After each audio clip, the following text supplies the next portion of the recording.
Hello everyone, let's have more news about the Lakers, but first don't forget to subscribe to the channel and leave a like. Fans stunned by Luka Doncic's physical transformation in new workout photos. The Los Angeles Lakers made one of the biggest trades in NBA history before the trade deadline, acquiring Luka Doncic in exchange for Anthony Davis, Max Christie, and draft picks. However, the Lakers were eliminated in the first round of the playoffs, falling to the Minnesota Timberwolves in 5 games. The early exit sparked criticism from fans who questioned whether Doncic was in peak physical condition to compete at the highest level despite his solid production. After the series, Lakers head coach JJ Redick emphasized that the team needs to be in championship shape. While he didn't name names, many took the comments as a clear message to Doncic, who is expected to be the franchise's centerpiece for years to come. Now, weeks after the playoff exit, Doncic made his first significant public appearance by attending a Real Madrid basketball game in Spain on Sunday. His noticeably improved physical condition drew plenty of attention, especially after he later shared 2 photos of himself working out at the Real Madrid facility wearing Lakers gear. At just 26 years old, Doncic has already earned 5 All-NBA first-team selections in his young career. Despite facing some early setbacks in 2025 due to a calf strain on Christmas Day, which also marked his final game with the Mavericks, he still managed impressive averages of 28.2 points, 8.1 rebounds, 7.5 assists, and 1.6 steals per game. Lakers general manager Rob Pelinka's plan remains to build the team around Doncic. This offseason will be particularly intriguing as the franchise looks to bolster the roster to fit Doncic's style, shifting the focus more toward him than LeBron James, who has been the cornerstone since joining the team in 2018. When you make a huge trade at the deadline where you trade your starting center for a point guard, of course, that's going to create significant issues with the roster, Pelinka said. We saw some of those play out. One of our primary goals is going to be to add size to our front court at the center position. Now let's go to another video. Don't forget to leave a like. Ago, we got this from Jason Gallagher, the producer of the Mind the Game podcast, saying, I've heard from folks that are pretty honest about the conditioning stuff or whatever, that Luka has already begun a clean slate, starting anew. He is already in the mindset of changing a lot about himself. Now, I've heard it before, but not from specific people that have been critical of him. So that in and of itself got Lakers fans kind of buzzing a little bit, thinking, wow, could we get a much better version of Luka Doncic next season, one who is in perhaps the best shape we've seen of his career. And now to add some fuel to the fire, here's Luka today at a Real Madrid game, his former team, Real Madrid. Look at Luka. Oh my God. I mean, he has visibly lost weight since the end of the season. I mean, we're talking, it's been what, a month, not even? And Luka already looks much slimmed down. I've got some other images here that are going to show this, but you could see Luka obviously is in better shape right now. Here are some images of him walking in. Huge difference. Like, take a look. So here is Luka when he first made his debut with the Lakers. This is his first picture as a Los Angeles Laker. You could see it in his face. You could see the weight loss already just in his face, in how different Luka looks right now. That is a great sign for the Los Angeles Lakers and adds, I think, some credibility to the report that Luka was looking to really start anew, to really change some things, and that he's going to be getting in fantastic shape. Now, obviously, that's a big deal for the Lakers. We saw Luka in the playoffs.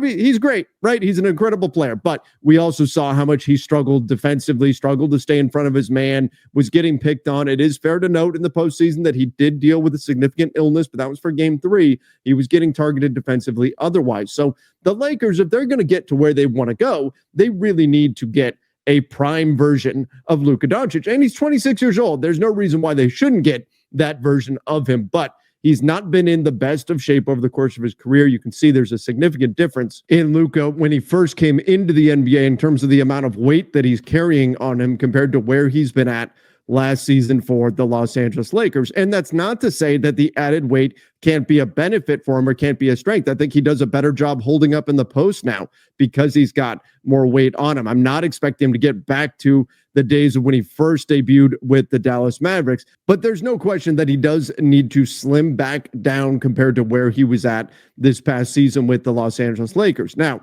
the Lakers, of course, if they're going to get where they want to go, they need to get the best version of Luka. And if they do, look, let's remember, Luka is one of the very best players in the NBA, one of the very best players in the world when he's at 100%. He's what, top 3, maybe top 4 in the entire world when he's at his best. So that in and of itself should be exciting for the Lakers. He is a legitimate MVP candidate next season if he is in that kind of shape and he could stay healthy. Of course, he does have a bit of an injury history. Now, the Lakers, what they'd like to do is sign Luka Doncic to a contract extension this summer. And all indications have been that they're going to do this, that he is going to sign that. However, he cannot sign that deal. Even if he said, give it to me right now, I will sign it now. The Lakers would love to do that, but they can't. They cannot sign him to a contract extension until August 2nd. That is the magic date for the Lakers. August 2nd is when Luka Doncic can sign that contract extension for LA. And you'd have to imagine with Luka putting in the kind of work that he already is right now. Again, you can see it. It's obvious.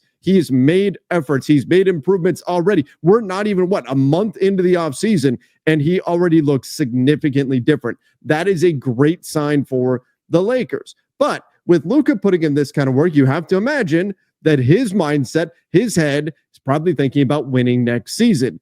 And for the Lakers, that's going to mean making moves this summer where they can go to Luka and say, hey, you want a lob threat big? We went and got you this guy. We got this guy to add to your team. You need more help defensively on the perimeter. We made this move. So I think there is pressure on the Lakers right now to get some stuff done this summer so that on August 2nd, they could present that contract extension to Luka Doncic and say, hey, we want you to sign right here. And look at the team we put together for you. We're ready to roll right now. We can win. Sign on the dotted line. That's what Rob Pelinka wants to do with Luka Doncic on August 2nd. So it's part of why I think despite the Lakers effectively sitting out last summer, and while there could be a middle ground for them this summer where they make a move using their taxpayer mid-level exception to get like a veteran center, maybe it's a Clint Capella or someone like that. Maybe you make a minor move with Dalton Connect or something. I do think that the Lakers are going to be really pushing to try to find the move that's going to tell Luka, we're ready to roll, we're ready to win right now. And what exactly that's going to look like, well, I'll be doing some breakdowns on some ideal off seasons. In fact, I'm going to be recording one tonight for tomorrow's podcast. So some stuff coming up where we're going to take a look at what the Lakers could potentially do. But again, if Luka is already this locked in, would have to imagine that he's going to expect the organization to be that locked in as well this summer and be doing everything they can to put together a team that's ready to win right now and potentially, we're a ways away from it. But if Luka truly gets into the kind of shape that we're all hoping that he can, we could be talking about a potential MVP run for Luka Doncic next season. Again, if he can shore up some of those defensive concerns by improving his lateral quickness, improving his overall conditioning. We know JJ Redick sort of called out the team at the end of the season, talking about having to get into championship shape. The Lakers are hiring a new strength and conditioning coach. There's been a lot about that. They want somebody who can hold the players accountable. Clearly, it's not just Luka. It's not just Luka who needs to get into incredible shape for next season, but that is going to be a focal point for the Lakers. And seeing this version of Luka already, seeing him very clearly, having already lost weight, I think that is a great sign for the purple and gold. This will also give us a much better idea of whether or not the pair of Luka Doncic and Austin Reeves can actually coexist in a backcourt. I talked about this a little bit yesterday with Ron Gutterman. We took a look at the situation, and look, on paper, there's some reasons to believe that it's going to be a tough fit because of the defensive liabilities of both these players. But if you get an extremely in-shape Luka, if Austin Reeves can get stronger, does that mitigate the issue enough to where their offensive talents are able to overall be a net positive? You look at their numbers from last season, you can see that when they were on the floor together, they were indeed a plus 7.7 in 1,300, almost 1,400 possessions, which is a fairly significant sample size there. Interestingly enough, they've actually marked out better than with just the duo than when LeBron is also on the floor, which I take to be more of an outlier than anything else, but nonetheless, plus almost 19, plus 18.8 with the two of them on the floor without LeBron James. So I do think based on the eye test, based on what we've seen, the way opposing teams attack the Lakers when they're together in the backcourt, there is real concern for having the two of them together, particularly defensively. And when we talk about Austin's contract situation, that muddies the water a bit as well, where if the Lakers are concerned at all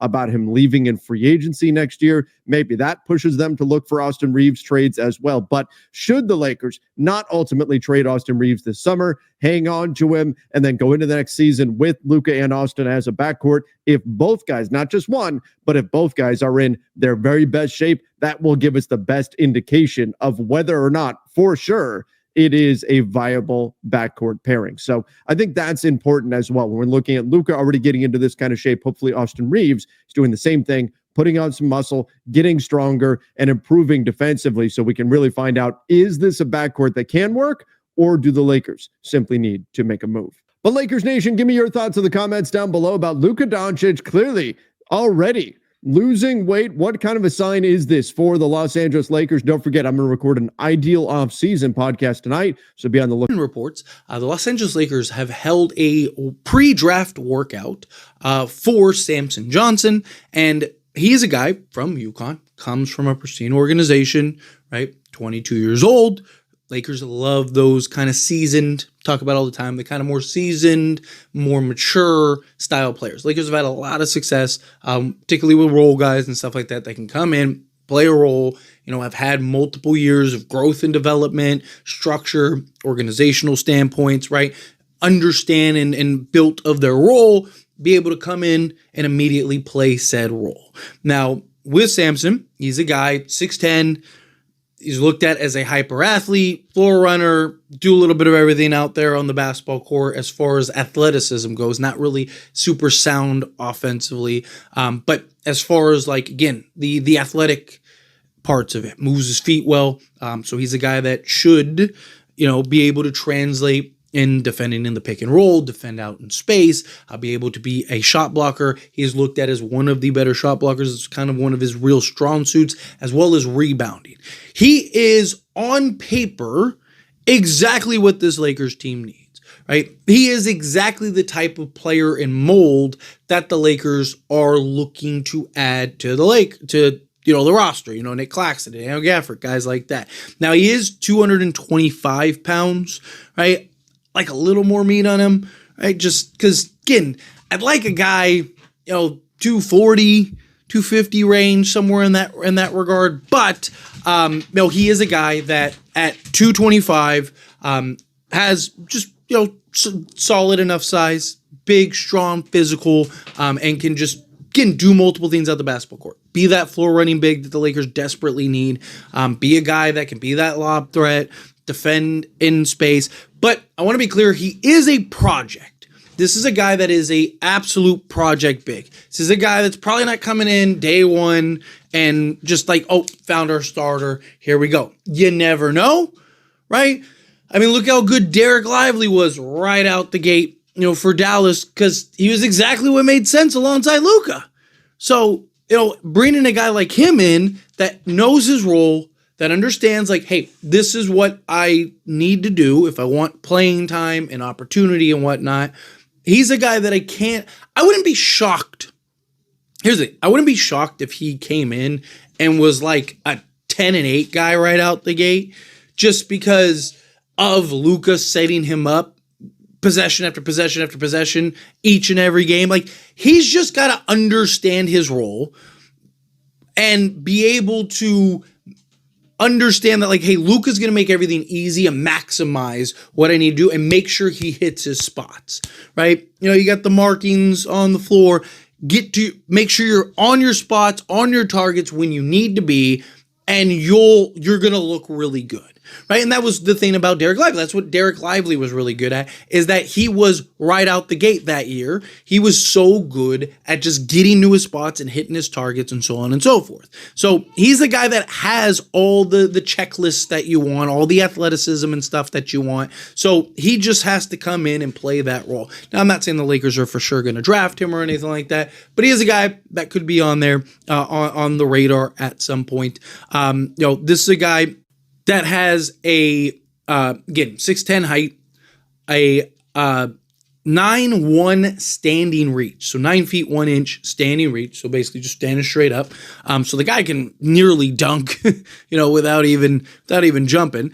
Wingspan of 7'2.5". So he's 7 feet 2 inches, 2.5 inches as far as wingspan goes, and a vertical of 30.5%. So he's got a good vertical, right? He's got the wingspan. He's got the height. He's got everything that you want to be a good shot blocker, a good rim deterrer, period, and then that lob threat for the Lakers. So if he's a guy that can come in, like I mentioned, understands, knows his role, which he should, right, and is willing to kind of play to said role, I think he will be really good for this team, and a guy that can make some sense. But again, according to these reports, Samson Johnson, a 6'10" center from University of Connecticut, had a pre-draft workout with the Los Angeles Lakers. The Lakers are looking at Johnson as a potential second-round draft pick. Johnson, a two-time national champion with UConn, is known for his athleticism, high motor, and potential as a rim protector. So, again, a guy that will fall and is looked at to fall into the second round. Will he fall all the way to 55? Is the question. I don't know. Maybe it's possible. Maybe he's a guy that they like good enough and go, hey, you know what? Let's go buy a second round pick. Maybe you buy, get a pick from the Nets or something like that. I think the Nets have the 34th pick or something. Maybe you're pulling off something like that. But as far as again, the draft status talks about how Lakers don't have a first. They only have the second round with the pick 55, which, again, I'm not worried about them picking up a draft pick. But, his profile, 6'10", who averaged 7.5 points, 3.5 rebounds, and 1.5 blocks per game as a senior at UConn, which, by the way, every year he did progress. Also, the minutes continue to progress every year, which helps. Even last year, he averaged just hair over 19 minutes per game. And so he was basically, a 7.5, so basically 8.4 rebound a game guy with 1.5 blocks per game at 19 minutes in college. That's really good. And so again, can he come in and be, like I said, get you 8 rebounds, maybe 6 rebounds, call it 6 rebounds. Let's be safe. Let's say he comes in, he averages 15 minutes a night. And if he could give you 10 and 5. There we go. It's a good number. Good round number. 10 points on just lob threats, putbacks, whatnot. If you give you, say, 10 points, 5 rebounds, an assist, steal and a block on average, or let's call it half a steal, half a block on average, right? His rookie season, that would be fantastic. Again, this is something, I want to be clear, this would be a project big. This is a guy that I don't necessarily think is coming in. This is a guy that's hey, we'll have him for the next 10 plus years. We can spend the next year or two kind of getting him right, get him maybe to just the backup role. Can you get him to just be a backup, right? And then from there you go, okay, now he's going to go from being a backup to a starter. But chances are Lakers, if they are to land him, are still going to go. I don't think that this changes their center position I don't think he's a guy that would change the center position. There are a couple kind of later round centers that I could see maybe being able to come in and play consistent minutes. I'm not saying he won't get minutes. I'm not saying that he won't play. I'm not saying that he's not going to get some type of an opportunity, but he's not a guy that I look at and go oh, okay, the Lakers, he's going to come in and he's going to be the primary backup, right? So Lakers are just going to go and sign a Clint Capella and then boom, got a big man. He's a guy that I think can just help a ton. And you could even argue okay, what's the difference between him and a Jackson Hayes or, him and, Christian Koloko and stuff. Koloko is supposed to be our development big, or Trey Jamison, 6'10", 275 or 270, right? So again, he's just another guy that you'd add to the well, add to the pool, but you'd have under contract, you'd be cheap, grow, develop. He's also, 2-3 years younger than all those guys, right? So it kind of gives you 2 years to kind of build them under the banner, right? You can have multiple centers on 2-way deals, all of that. But Then it goes into the Lakers' interest, that Lakers are interested in Johnson's potential and may consider drafting him as a project player. So even the Lakers, like even when in the reports where they classify like the desire to draft him, that it's under the understanding that like, hey, they're drafting him as a project player. And that is like an already established coming in, here's your guy, right? And look, when you have the 55th pick in the draft, you're probably not getting a guy that is going to come in and just be an absolute world beater, right? Like he's not a guy that's probably going to come in and be, like, oh man, this guy is a 15 and 10 with 2 blocks and 2 steals and defends in space and defends pick and roll, does all these things that you wanted. Like he's more likely than not going to be a guy that is going to take some time. But I do think, one, he's a guy that I do think as just that floor, like, dude, just be in your spot, right? Be in that dunker spot. And Luke, like, I could see him getting at least the point total just because of Luka. Just because Luka's there to set him up. And Luka's going to make him look good, right? Like, if he was, like, on an island by himself without, without like a Luka, I think he'd probably look pretty pedestrian. I think people would probably be like, why the Lakers draft this guy? But I think Luka will make him good. Kind of like the Derek Lively thing. Like, and look, don't get me wrong, Derek Lively's a good basketball player. I don't want to, like, he definitely, I think, would be good regardless. But he came onto the scene so like in fuego because Luka made things so easy for him. So it's just like, again, just kind of be in your spots and you're good. That's something that I could see potentially being for Samson, right? But and then lastly, other potential draft destinations. Johnson also had pre-draft workouts with the Utah Jazz, the Milwaukee Bucks, and the Washington Wizards. So there are several teams that have already worked him out as well. So he's definitely at least getting the attention, which is a good sign that, hey, usually if there's enough interest, it means that he's at least good enough to garner said interest. So I think that's something to keep in mind. But anyway, as always, this is a discussion. Pass a question to you. Let me know your thoughts and opinions down in the comments below. What do you think? Phil, what are your thoughts? Do you like the idea of bringing Now let's go to another video. Don't forget to leave a like. The Los Angeles Lakers are the betting favorites to land 3-time NBA MVP Nikola Jokic if he leaves the Denver Nuggets. Bovada Sports betting odds have the Lakers as plus 310 favorites to become Jokic's next team if he and the Nuggets part ways. The New York Knicks have the second best odds.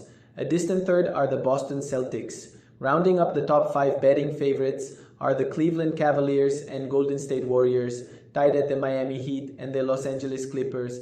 Completing Bovada's betting list for Jokic's next possible team are the Dallas Mavericks, Charlotte Hornets, and the Utah Jazz. Jokic was blunt in his assessment of the Nuggets, whether they can still contend for the title with their current core. I mean, we didn't, so we obviously can't, Jokic told reporters after their second-round loss to the Oklahoma City Thunder that went the distance. If we could, we would win it. I don't believe in those if stuff. We had the opportunity, we didn't win, so I think we can't. According to Bleacher Report's salary cap expert Eric Pincus, Jokic is extension eligible this offseason. He could add 3 years, a 3-year max worth $212.2 million if he declines his player option. But Pincus noted that the Nuggets star could also wait until the summer of 2026 for a 4-year, $293.4 million max extension. Jokic and the Lakers' new star Luka Doncic are close friends. The Nuggets star was among the first NBA players who reached out to Doncic when the Dallas Mavericks shockingly traded him to the Lakers. I texted him, Jokic told reporters on Feb 4. He felt it, of course. I think he didn't expect it, of course. I think he just needs to be with family right now. It's a big move. It's a business. I don't know. I think nobody expected it, especially him. I think nobody is safe in the league. But I think he's going to do a good job.